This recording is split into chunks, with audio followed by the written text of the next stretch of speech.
All right, today we're tackling a big one, Ondo Finance. You've probably heard the buzz, right? That it's this perfect bridge, the thing that's finally going to bring Wall Street's trillions over to the blockchain. Sounds amazing. A fusion of old school stability and new school tech. But as always, you got to look under the hood. And when you do, you find a machine that's, well, it's pretty complex, and it comes with some very real risks. So let's get into it.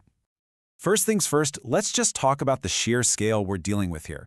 At the time of this recording, Ondo has over $1.3 billion in total value locked. So, this is not some small-time experiment. We're talking about a serious heavyweight in the fast-growing real-world asset space, or RWA, as you'll hear it called. A number like that tells you one thing for sure. Big money is taking this project very, very seriously.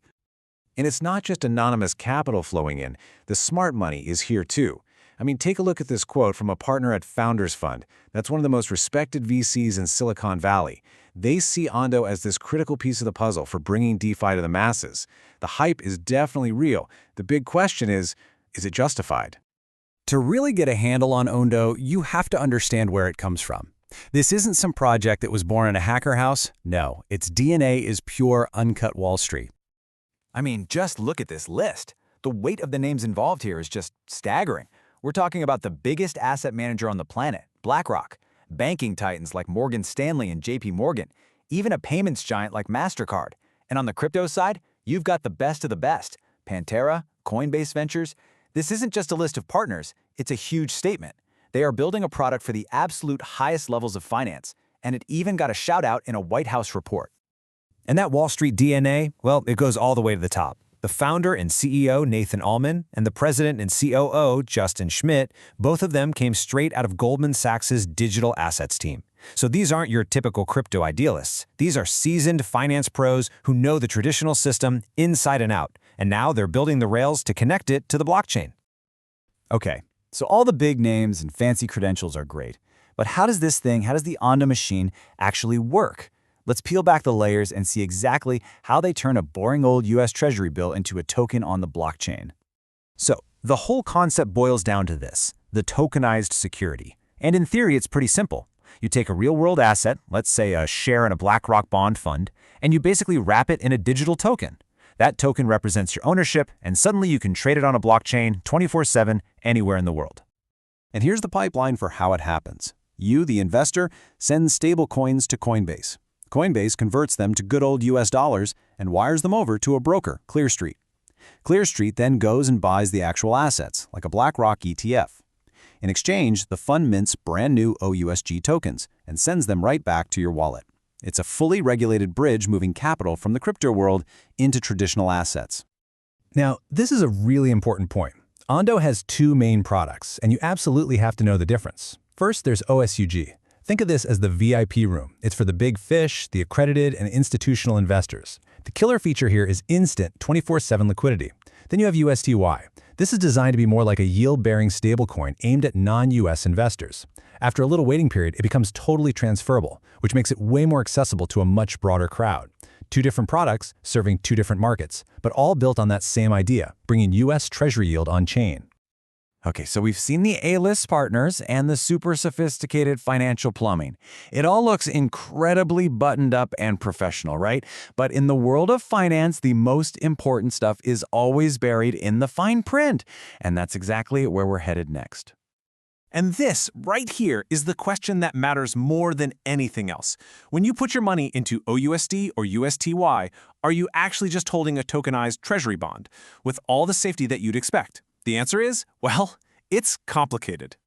This comes directly from risk analysis reports on Ondo's structure, and frankly, it should make any potential investor stop and think. A no-claim token. What in the world does that actually mean? Well, it means pretty much exactly what it says. You own the token, sure, but you do not legally own the underlying treasuries. Your legal claim is against the Ondo fund, not against BlackRock. So what happens if Ondo goes belly up?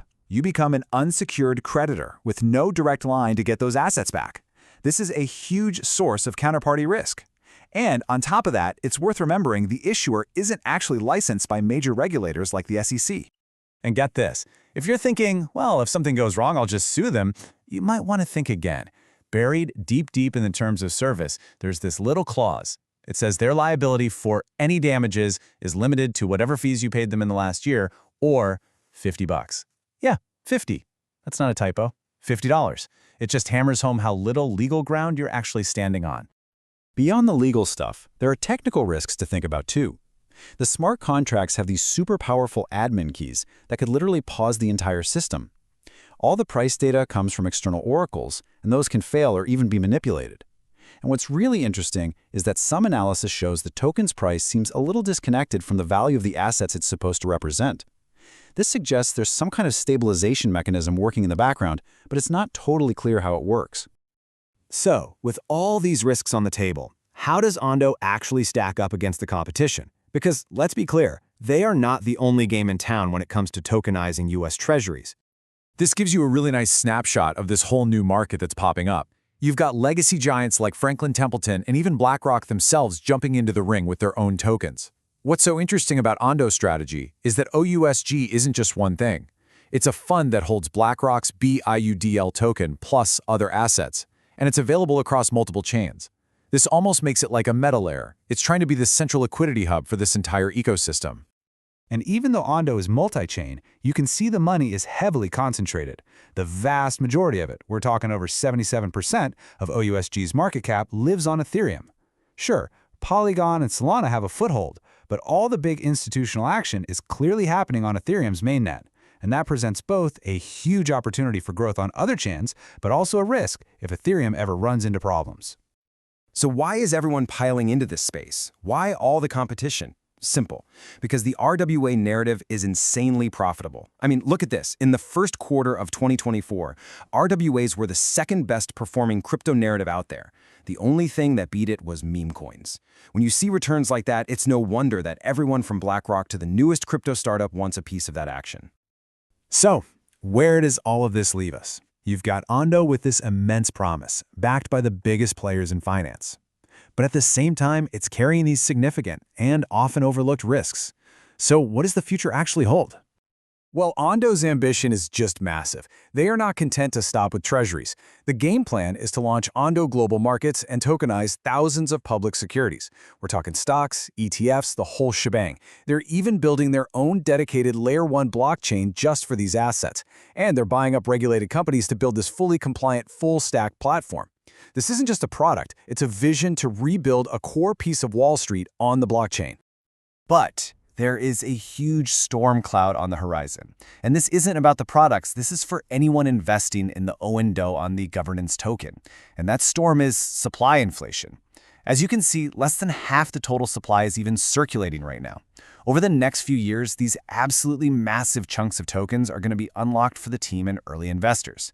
Each one of those unlocks could create some serious selling pressure on the token's price, and it's a risk that every single holder needs to know about. And if you look at the Ondo token's performance over the past year, it tells a story of wild volatility. You see these massive run-ups and then these incredibly steep corrections. Now, this chart is not a prediction, obviously, but it is a very clear picture of the high-stakes game being played. The market is desperately trying to price in both the incredible promise of Ondo's vision and all of those very real risks we talked about, from the legal structure to the tokenomics. And that really brings us to the final question. There's no doubt that Ondo is building a critical piece of infrastructure, a bridge that could, in theory, channel trillions of dollars into crypto. But as we've seen, it's a bridge with a very specific, and let's be honest, a very risky design. It's built with powerful allies for sure, but the terms and conditions are stark. So the question isn't whether the bridge is real. The question is, now that you've seen the fine print, is it a bridge you're willing to cross?